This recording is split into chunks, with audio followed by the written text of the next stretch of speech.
முதலீடே இல்லாம ஒரு தொழில்ல வந்து மாசம் 50,000 முதல் 1,00,000 ரூபாய் வரைக்கும் உங்களால சம்பாதிக்க முடியும் அப்படின்ற ஒரு தொழில் இருந்தா நீங்க பண்ணுவீங்களா மாட்டீங்களா?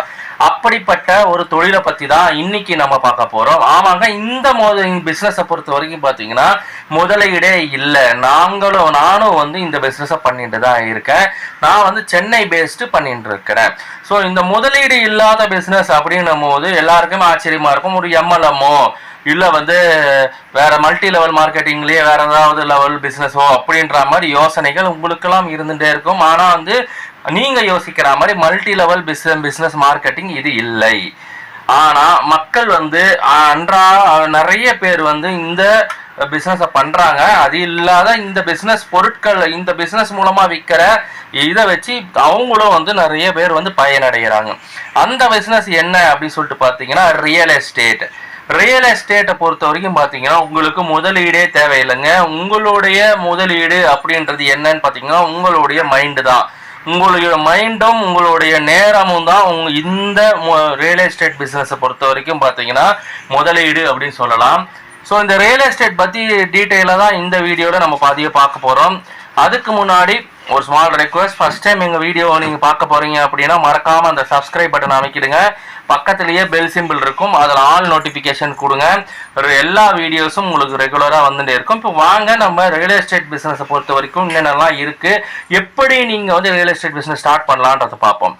ரியல் எஸ்டேட் பிஸ்னஸை பொறுத்த வரைக்கும் பார்த்தீங்கன்னா நீங்கள் முதல்ல பண்ண வேண்டியது என்ன அப்படின்னா இந்த லே அவுட். நம்மளால் வந்து இன்வெஸ்ட் பண்ணி பெரிய லெவலில் வந்து லே அவுட்டெல்லாம் போட்டு அப்ரூவல் வாங்கி அதெல்லாம் பண்ணுறதுன்றது சாத்தியமே கிடையாதுங்க. அதுக்கு வந்து பார்த்தீங்கன்னா பல கோடிகள் வந்து உங்களுக்கு தேவைப்படும். ஸோ அப்போ நம்ம என்ன பண்ண போகிறோம் அப்படின்னு யோசிச்சிங்க அப்படின்னா ஆல்ரெடி லே அவுட் போட்டு வச்சுருக்கிற கம்பெனிகிட்ட போய் நம்ம பேசி டைப் பண்ணணும். எப்படி டைப் பண்ணணும் அப்படின்னா ஃபேஸ்புக்கில் வந்து அவங்களோட ஆட் வரும். அதில் வந்து நீங்கள் வந்து நான் இந்த மாதிரி வந்து ரியல் எஸ்டேட் பிஸ்னஸ் பண்ணுறேன், பையிங் அண்ட் செல்லிங்கு எல்லாம் பண்ணி கொடுத்துட்டுருக்கிறேன், உங்களுக்கு தேவைப்பட்டால் என் நம்பரை கான்டாக்ட் பண்ணுங்கன்னு அவங்களுடைய அந்த அட்வர்டைஸ்மெண்ட்லேயே போய் கமெண்ட்டில் நீங்கள் கொடுக்கலாம். ஸோ ரியல் எஸ்டேட்டை பொறுத்த வரைக்கும் பார்த்தீங்கன்னா 4 விஷயம் தாங்க மெயின். என்னென்னா ரெசிடென்சியல் பண்ணுறது, அதே மாதிரி கமர்ஷியல் பண்ணுறது, அதே மாதிரி இண்டஸ்ட்ரியல் விஷயமா பண்ணுறது, அதே மாதிரி வேக்கண்ட் லேண்டு, இந்த ஃபார்ம் லேண்டு, இதெல்லாம் வந்து பண்ணுறது ரியல் எஸ்டேட்டில் வரும். ஸோ ரியல் எஸ்டேட்டை பொறுத்த வரைக்கும் நீங்கள் பண்ணணும் அப்படின்னு நினச்சா இந்த 4 விஷயத்தை தான் நீங்கள் பண்ண முடியும். திருப்பி சொல்கிற ரெசிடென்ஷியல் ஏரியாவை வாங்கி விற்கிறது, ரெசிடென்ஷியல் பிளாட்ஸை வாங்கி விற்கிறது, அதே மாதிரி கமர்ஷியல் இண்டஸ்ட்ரிக்கு தேவையான இல்லை வந்து கமர்ஷியல்னால் இந்த காம்ப்ளெக்ஸஸ்ஸு இந்த மாதிரி இருக்கிறதெல்லாம் வாங்கி விற்கிறது, அதே மாதிரி இண்டஸ்ட்ரியலுக்கு தேவையானது ஃபார்ம் லேண்டு, வேக்கண்ட்டு, இந்த மாதிரி பண்ணலாம். இப்போ லே அவுட்டை பொறுத்த வரைக்கும் பார்த்தீங்கன்னா நீங்கள் வந்து எப்படி வந்து பண்ணணும் அப்படின்னா 4 விஷயத்த யூஸ் பண்ணி நீங்கள் பண்ணலாம். ஒன்று வந்து சோசியல் மீடியா, ஒன்று வந்து டைரக்ட் மார்க்கெட்டிங்கு, அதுக்கப்புறம் வந்து ரெஃபரல் மார்க்கெட்டிங், இதெல்லாம் தான் மெயின். இப்போ நீங்கள் சோசியல் மீடியா மூலமாக பண்ணணும் அப்படின்னா நான் சொன்ன மாதிரி ஆல்ரெடி நீங்கள் இந்த மாதிரி லே அவுட் போட்டிருப்பாங்க, அவங்கக்கிட்ட வந்து டைப் வச்சுக்கணும். ஸோ நேரில் போங்க, இல்லை வந்து லே அவுட் போட்டிருக்கிற ஏரியாக்கே போங்க, போய் அங்கே இருக்கிறவங்கள கான்டாக்ட் பண்ணி இந்த மாதிரி நான் பண்ணுறேன், ஓனர் நம்பரை கொடுங்க, இல்லை உங்களோட இன்சார்ஜ் நம்பரை கொடுங்கன்னு சொல்லிட்டு கேட்டு வாங்கி அவங்கக்கிட்ட போய் பேசி இந்த மாதிரி பண்ணுறதா இருக்கா நீங்கள் கமிஷன் பேசிஸில் கொடுங்க. இது அவங்க எப்படி கமிஷன் பேசிஸில் பண்ணுவாங்க அப்படின்னு பார்த்தீங்கன்னா ஸ்கொயர் ஃபீட் இதுவாகவும் தருவாங்க. ஒரு ஸ்கொயர் ஃபீட்டுக்கு இவ்வளோ ரூபா அப்படின்னு தருவாங்க. அப்படி இல்லைன்னா பர்சன்டேஜாகவும் தருவாங்க. ஸ்கொயர் ஃபீட் தந்தாலும் சரி, பர்சன்டேஜ் இருந்தாலும் சரி, அதை வந்து டிசைட் பண்ண வேண்டியது நீங்கள் தான். இப்போ நீங்கள் வந்து அலைய போகிறதும் நீங்கள் தான், உங்கள் டைமை ஸ்பெண்ட் பண்ண போகிறதும் நீங்கள் தான். ஸோ இந்த மாதிரி இப்போ பிளாட்டாகவும் நீங்கள் விற்கலாம், இல்லை வில்லாவாகவும் நீங்கள் வந்து கட்டின வீடு அதையும் விற்கலாம். அவங்கக்கிட்ட சொல்லி நீங்கள் என்ன பண்ணணும் அப்படின்னா வீடியோக்கள் எடுத்துக்கோங்க. வீடியோ எடுத்து சோசியல் மீடியாலலாம் முதல்ல போஸ்ட் பண்ணுங்கள். அதே மாதிரி பார்த்தீங்கன்னா சோசியல் மீடியாவில் போஸ்ட் பண்ணுறீங்கன்னா ஃபேஸ்புக்கு, யூடியூப்னு உங்களுக்கும் ஒரு சேனல் ஓப்பன் பண்ணி இந்த இது ரியல் எஸ்டேட்டுக்குன்னு அதில் போஸ்ட் பண்ணுங்கள். இன்ஸ்டாகிராமில் போஸ்ட் பண்ணுங்கள்.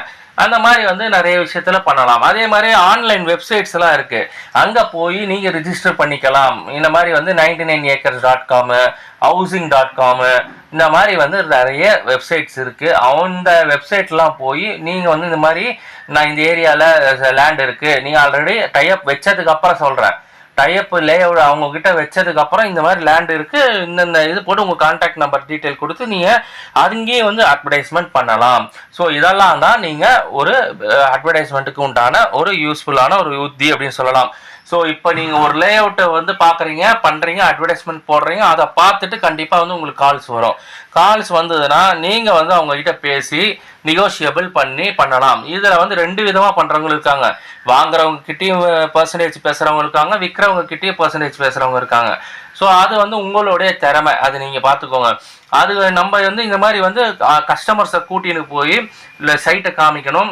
இப்போ உங்களுக்கு கால் வருது அப்படின்னா அவங்ககிட்ட எல்லா டீட்டெயிலும் பேசி சொல்லிவிட்டு அவங்களுக்கு ஓகே அப்படின்னா கஸ்டமரை கூட்டின்னு போய் நீங்கள் வந்து சைட்டை வந்து காமிக்கணும். சைட்டை காமிக்கும் போது கூட வந்து அந்த சைட்டில் இன்சார்ஜோ இல்லை அந்த டீட்டெயில்ஸ் தெரிஞ்சவங்க இருந்தால் உங்களுக்கு யூஸ்ஃபுல்லாக இருக்கும். அவங்க வந்து உங்களுக்கு டீட்டெயிலாக பேசி அழகாக வந்து உங்களுக்கு அவங்க முடிச்சு கொடுப்பாங்க. இப்போ சப்போஸ் மினிமம் 1000 ஸ்கொயர் ஃபீட்டு உள்ள ஒரு லேண்டை வந்து நீங்கள் வந்து முடிக்கிறீங்க அப்படின்னா அப்போ வந்து நீங்கள் வந்து ஒரு ஸ்கொயர் ஃபீட்டுக்கு மினிமம் 100 ரூபா, 75 ரூபாயிலேருந்து 100 ரூபா, 120 ரூபா, 150 ரூபா, 200 ரூபா தர வரைக்கும் கூட இருக்காங்க. ஸோ அதை வந்து நீங்கள் எந்த கம்பெனி டைப் இருக்கிறீங்களோ அந்த கம்பெனியை பொறுத்து இருக்குங்க. ஸோ அப்போ பார்த்தீங்கன்னா நீங்கள் 1000 ஸ்கொயர் ஃபீட்டுக்கு நீங்கள் வந்து ஒரு டீலை முடிக்கிறீங்க அப்படின்னா 1000 ஸ்கொயர் ஃபீட் இன்ட்டு 100 ரூபா மினிமம் தராங்க அப்படின்னா நீங்கள் கணக்கு போடுங்க. ஒரு மாதத்துக்கு நீங்கள் ஒரு லே அவுட்டு ஒரே ஒரு பிளாட் முடித்தா கூட உங்களுக்கு வந்து மினிமம் 50 ரூபாயிலேருந்து 1 லட்சம் ரூபாய் வரைக்கும் உங்களுக்கு இன்கம் இது மூலமாக வரும். நான் ஒஸ்ட்டு காஸ்ட்டாகவே சொல்கிறேன். 50 ரூபாய் உங்களுக்கு ஒரு ஸ்கொயர் ஃபீட் கொடுத்தாங்க அப்படின்னா கூட உங்களுக்கு 50,000 ரூபாய் உங்களுக்கு கிடைக்கும். 1000 ஸ்கொயர் ஃபீட் உள்ள ஒரு பிளாட்டை வந்து நீங்கள் முடிச்சிங்க அப்படின்னா இந்த மாதிரி வந்து இன்கம் 50,000 ரூபாய் உங்களுக்கு கன்ஃபார்மாக கிடைக்கும். ஆனால் அதுக்கு நீங்கள் அலையணும். அந்த கஸ்டமரை வந்து நீங்கள் கூட்டின்னு வந்து லே அவுட்டை பார்க்க வச்சு அவங்கக்கிட்ட பேசி திருப்பி அவங்களுக்கு தேவை அப்படின்னா அவங்கள வந்து அட்வான்ஸ் பண்ண வைக்கிறதுக்கு திருப்பி வர வைக்கணும். திருப்பி அட்வான்ஸ் பண்ணி முடிச்சாங்கன்னா அதுக்கு பேங்கிங்க்கு இவங்களோட ஹெல்ப் பண்ணணும். யார் லே அவுட் போடுறாங்களோ அவங்க கூட சேர்ந்து பேசி ஹெல்ப் பண்ணணும். இந்த மாதிரி பலதரப்பட்ட வேலைகள் இருந்துகிட்டே தான் இருக்கும். நீங்கள் 4-5 வாட்டி அலைஞ்சிட்டே தான் இருக்கணும். உங்களோட டைமை நீங்கள் ஸ்பெண்ட் பண்ணணும். அதே மாதிரி போயிட்டு வர பெட்ரோல் காஸ்ட்டும் ஆக தான் செய்யும். ஒரு 10 வாட்டி நீங்கள் போயிட்டு வந்துட்டே தான் இருக்கணும். ஏன்னா ஒரு டீல் முடிக்கணும்னா நீங்கள் எப்படி இருந்தாலும் ஒரு 1000லேருந்து ஒரு 5000 ரூபாய் வரைக்கும் செலவு பண்ணி தான் ஆகணும். ஸோ இப்படியும் இருக்காங்க. சில பேர் என்ன பண்ணுவாங்க, இந்த மாதிரி லே அவுட்ஸை வந்து பேசி இன்ஃப்ளூயன்சர்ஸ் இருக்காங்க, யூடியூபர்ஸ்ன்னு இருக்காங்க. அவங்கக்கிட்ட வந்து இந்த ரியல் எஸ்டேட் பிஸ்னஸ்க்குன்னு யூடியூபர் நிறைய பேர் இருக்காங்க.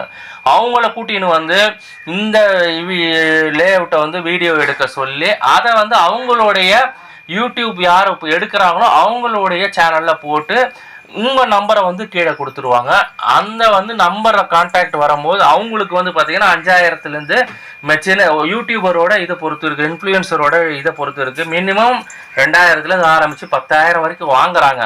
அவங்களுக்கு நீங்கள் அந்த பே பண்ணி அட்வர்டைஸ்மெண்ட் பண்ணால் அது மூலமாக உங்களுக்கு கால்ஸ் வரத்துக்கு நிறைய வாய்ப்புகள் இருக்குது. நீங்களே வந்து போஸ்ட் பண்ணி பண்ணும்போது பார்த்தீங்கன்னா ஒரு 1-2 கால்ஸ் வரும்போது அவங்க வந்து அவங்க சேனலில் அதை போஸ்ட் பண்ணி அவங்க பண்ணும்போது பார்த்தீங்கன்னா உங்களுக்கு ஒரு 10க்கு 20க்கு வந்து கால்ஸ் வரும். அதில் கண்டிப்பாக ஒரு 5 இல்லைன்னா 10 இல்லைன்னா முடியறதுக்கு வாய்ப்புகள் இருக்குது. ஸோ நீங்கள் வந்து எப்படி வந்து மார்க்கெட்டிங் பண்ண போகிறீங்க, அதை எப்படி செய்ய போகிறீங்க அப்படின்றதெல்லாம் நீங்கள் தான் வந்து முடிவு பண்ணணும். முதலீடு அப்படின்றதே இல்லாமல் ஒரு தொழில் இந்த மாதிரி பிஸ்னஸ் வந்து இருக்குது அப்படின்னா உங்களால் பண்ணுறதுக்கு என்னங்க உங்களுக்கு ப்ராப்ளம்? தாராளமாக யாருக்கு வந்து இந்த தொழில் வாய்ப்பு பிடிச்சிருக்கோ அவங்க வந்து இந்த பிஸ்னஸை பண்ணி நீங்கள் ஜெயிக்கலாம். இவ்வளோ தான் நான் சொல்ல வந்தது. இந்த வீடியோ உங்களுக்கு பிடிச்சிருந்ததுன்னா லைக் பண்ணுங்கள், ஷேர் பண்ணுங்கள், கமெண்ட் பண்ணுங்கள், மறக்காமல் சேனலை சப்ஸ்கிரைப் பண்ணுங்கள். பக்கத்திலே பெல் சிம்பிள் வரும், அதை கிளிக் பண்ணுங்கள். நன்றி, வணக்கம்.